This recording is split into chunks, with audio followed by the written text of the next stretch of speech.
Speaking about The Voice, there's a better story of council waste in Victoria, where Queenscliff residents are demanding a refund from their local council after they held a special Yes campaign event at which the guest speaker fell asleep. A former ABC host, Kerry O'Brien, was flown by the council business class for Sunday's forum, and according to people there, he appeared to be dozing off on stage. I think we've got a photograph of him. There he is during the event, nodding off.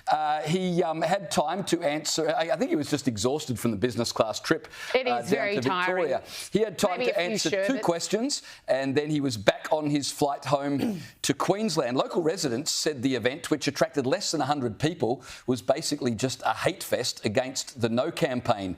A local by the name of Ian Royce, speaking about his local council, complained, and I quote, "They won't clean the footpaths or the bins, but suddenly they got the budget to do this.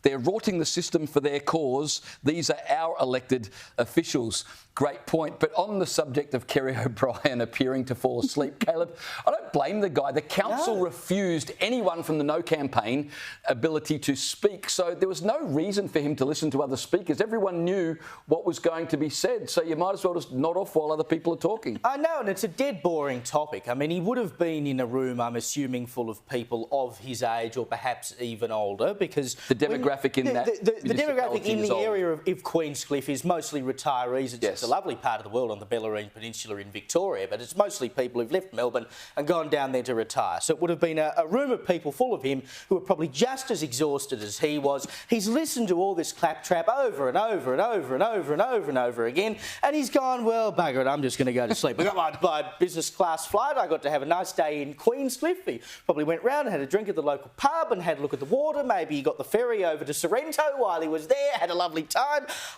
I do not blame him one iota for falling asleep. But again, what makes a council, a local council that's meant to have a swimming pool and a library and maintain the roads, what makes them go, it would be a great idea to spend $1,300 on business class flights for a former ABC journalist to come and talk to us about The Voice and have a kip while he's at it? And that might not sound like a lot of money, but that's the smallest council in all of Victoria. Getting involved in a federal debate is way beyond their remit. These people work for us. Take every opportunity to remind them of that.